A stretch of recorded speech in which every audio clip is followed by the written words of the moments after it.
Muy buenas a todos y todas, yo soy Samuel López y en la exposición virtual de hoy, relativa al bienestar emocional, vamos a hablar en profundidad de otro de los rasgos de personalidad más importantes, como es la estabilidad emocional. Sin más dilación, empezamos.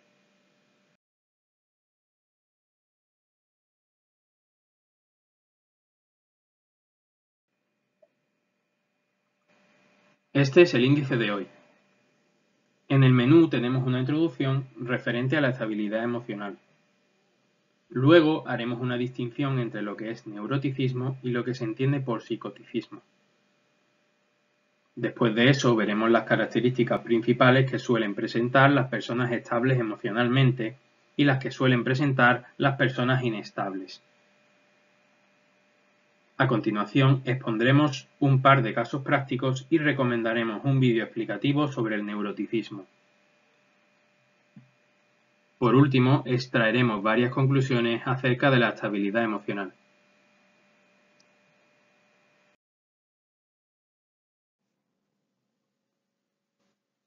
¿Qué es la estabilidad emocional? Pues esta se refiere a la capacidad que poseemos las personas para mantenernos serenas y equilibradas. Con respecto a este rasgo o escala, la mayoría de la población se encuentra en puntos medios de la misma, es decir, la estabilidad emocional sigue la llamada distribución normal. Esta es un rasgo más o menos constante o estable, es decir, si tenemos alta estabilidad emocional, vamos a permanecer así en gran medida y en condiciones normales. Si bien una racha mala, un gran trauma o pérdida podrían influir y hacernos estar inestables, al menos durante un tiempo. E igual que una situación vital extrema puede influir en la estabilidad emocional, también puede influir en otros rasgos. Por ejemplo, si una persona era extravertida y abierta a la experiencia, la podemos ver muy reservada o sumida en sus pensamientos o con temor de probar cosas nuevas o arriesgadas por miedo a sufrir lo mismo que sufrió determinada persona a la que perdió. Al menos la podemos ver así temporalmente. En situaciones como esta, siempre es recomendable estar bien rodeado o rodeada y acudir a terapia si se ve que se necesita.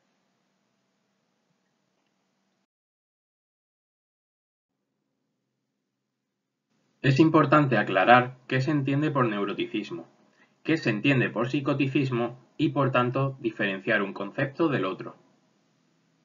Más que nada, por si en algún momento leéis o escucháis hablar del rasgo psicoticismo, que sepáis diferenciar de qué se está hablando. Pues bien, empezamos con el neuroticismo.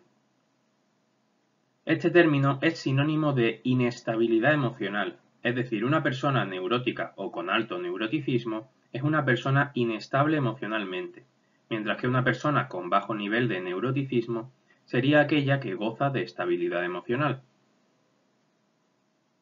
Muchas veces, en lugar de referirse al rasgo con el nombre de estabilidad emocional, vais a ver que se le llama neuroticismo.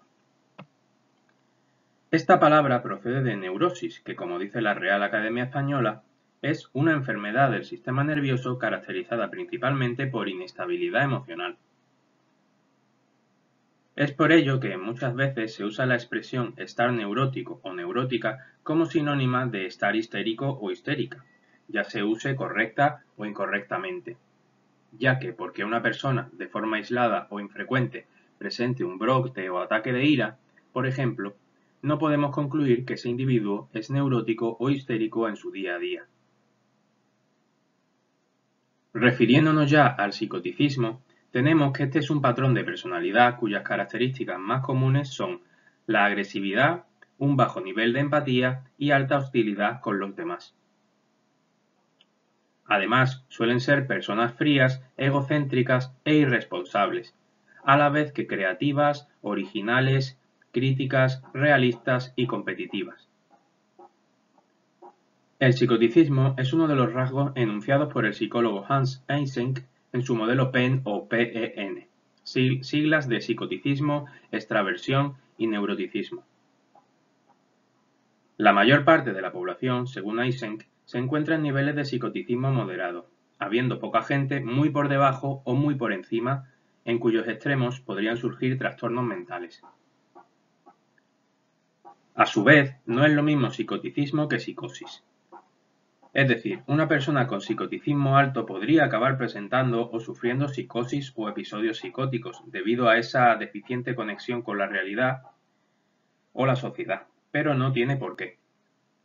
Una persona con psicoticismo alto podría no sufrir un trastorno mental en toda su vida. Mientras que la psicosis es una enfermedad mental en sí misma, que se produce cuando el individuo sufre una alteración en su personalidad asociada a una pérdida de contacto con la realidad, causada, por ejemplo, por la ingesta continua o abusiva de fármacos o drogas, o por alguna alteración de su capacidad cerebral. Entonces, por sintetizar, tenemos que neuroticismo es sinónimo de inestabilidad emocional. Es decir, lo que hemos dicho, una persona con neuroticismo alto sería inestable y una persona con neuroticismo bajo sería estable emocionalmente.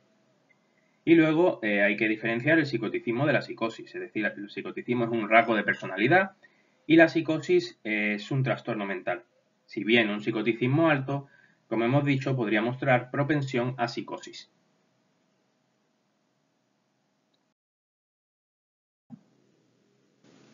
Entramos ahora a ver las características que presentan las personas con alta estabilidad emocional o bajo neuroticismo, como prefiráis decir, con carácter general. Pues bien, se trata de sujetos con un mayor control de sus emociones y que no se ven fácilmente afectados por los problemas que la vida les presenta. No tienen síntomas neuróticos ni hipocondríacos, siendo la hipocondria ese temor o convicción de tener una enfermedad grave a partir de la propia interpretación de cualquier sensación corporal u otro signo del cuerpo. Además, son individuos con un realista enfoque de la vida, pacientes, tranquilos y perseverantes, con buena capacidad para resistir y medir sus impulsos y afrontar la realidad sin escapar de ella. Aunque se sientan mal o desdichados a veces, como cualquiera, no suelen presentar emociones negativas duraderas en el tiempo. Cuando sufren estrés, ansiedad y emociones negativas intensas, saben controlarlas sin dejarse dominar por ellas y reponerse. Además, estas personas con alta estabilidad emocional toleran bien el estrés, los problemas y escollos vitales sin angustiarse, tensarse o enfadarse en exceso, manteniendo bien la compostura.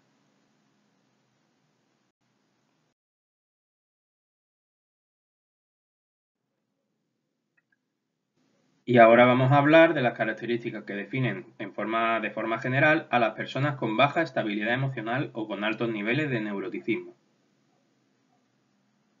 Tenemos que las personas que cumplen esta condición llevan más la frustración o el estrés.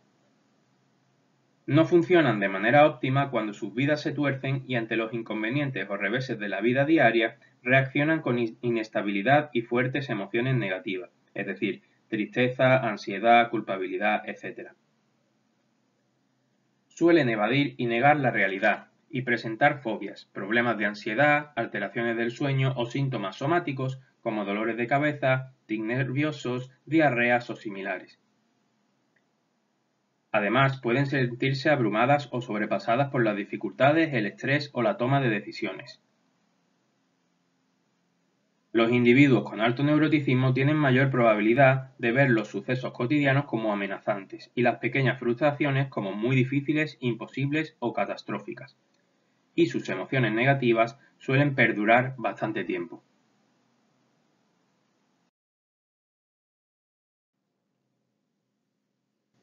En esta diapositiva lo que vamos a hacer es reflejar un par de casos simulando historias reales. Uno de una persona estable emocionalmente y otro de otra persona con inestabilidad emocional. Vamos con el primero de ellos, el dedicado a la alta estabilidad. Tenemos a Carmen que tiene que leer un poema en público dentro de 2 días con motivo de una fiesta conmemorativa en su barriada. El asunto le genera inseguridad y nervios por exponerse en público, pero sabe que estará preparada para ese día y que no es la única que debe recitar, así que se mantiene relativamente tranquila y estable. Con este relato vemos a una persona que, ante un desafío próximo, mantiene la calma, la compostura, controla sus pensamientos y emociones y se centra en estar lo más preparada posible para ese día señalado. En el otro extremo tenemos a Antonio, que también tiene que recitar un poema en público en la misma fiesta que Carmen. Nota unos niveles de estrés y ansiedad muy altos, no confía en su propia capacidad y se pone en lo peor, sufriendo incluso algún tic nervioso y dolores de cabeza derivados del estrés. Al final, igual que Carmen, la tarea la hará muy bien, pero habrá pasado un mal trago los días previos. En este caso, Antonio duda de sí mismo y de sus capacidades. Las emociones y pensamientos negativos lo dominan, y esto le genera síntomas corporales como tics o dolores de cabeza. Al final, ambos, Carmen y Antonio, lo harán bien, pero una lo habrá manejado bastante mejor que el otro, manteniendo sus emociones, pensamientos y sentimientos a raya, mientras que Antonio habrá sufrido unos días previos bastante malos.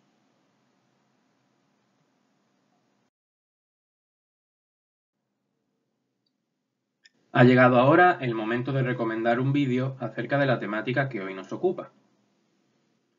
Va a ser este, cuyo enlace veis en letras azules y subrayadas dentro del recuadrito rosa en la parte superior de la diapositiva, que tiene por título Inestabilidad emocional, neuroticismo, del canal llamado Psicólogo Juan Antonio Alonso, con una duración de 7 minutos y 9 segundos.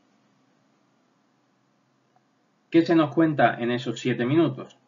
Pues se define el neuroticismo tal y como lo hemos hecho aquí y entra más en profundidad en este rasgo y enumera las 6 facetas que lo componen, como son la ansiedad, la hostilidad o irritabilidad, la depresión, no entendida como trastorno, sino como el hecho de sentir emociones negativas como la tristeza o la culpabilidad, la ansiedad social o también llamada timidez, la impulsividad, en la que pone el ejemplo de las adicciones o la obesidad, y, por último, la vulnerabilidad, entendida como el manejo o desempeño que tiene la persona en situaciones de estrés. También se dice que lo habitual suele ser que la persona que puntúe alto en ansiedad lo haga también en depresión, impulsividad, vulnerabilidad, etc. Pero no tiene por qué. Se puede dar el caso, por ejemplo, de una persona que puntúa alto en timidez, pero no lo hace en impulsividad. Según el psicólogo del vídeo, los estudios cuentan que el neuroticismo se relaciona con mucha frecuencia con los problemas o conflictos que presentan o presentamos los seres humanos en todos sus niveles, es decir, a nivel individual, a nivel interpersonal, a nivel social, etc.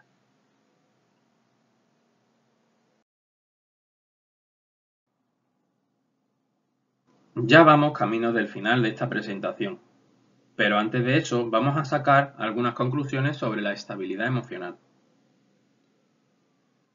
Lo primero es recordar que la estabilidad emocional es solo uno de los distintos rasgos que nos definen como personas. O sea, hemos visto la extraversión, la apertura a la experiencia, ahora en este vídeo estamos viendo la estabilidad emocional y veremos pronto la afabilidad o amabilidad y la responsabilidad. Es decir, no se entiende el rasgo por sí solo, sino como un todo integrado de rasgos. Además, aquí lo que hemos hecho es definir las características tanto de un neuroticismo alto como de un neuroticismo bajo, para que cada cual saque sus propias enseñanzas o conclusiones de las mismas, y pueda, en cierta medida, situarse en un punto de la escala, aunque para hacer esto de forma fiable deberíamos hacer o someternos a algún test de personalidad. Sí que es cierto que hay cierto consenso en que los sujetos con una mayor estabilidad emocional son más felices y se sienten más satisfechos con sus vidas. Además, recordar que, aunque aquí nos hemos centrado en los extremos, la mayoría de las personas se halla en puntos medios de estabilidad emocional, es decir, que pueden cumplir características tanto de un neuroticismo alto como de un neuroticismo bajo, y que además, como en todo, influye mucho el ambiente y el entorno social, personal, familiar, laboral, etc. Un suceso vital muy estresante siempre puede venir y romper nuestros esquemas mentales.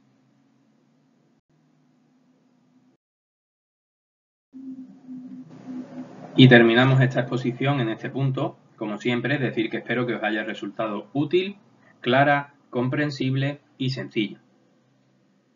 Nos volvemos a ver pronto para explicar los rasgos de personalidad que nos faltan en este apartado dedicado al bienestar emocional.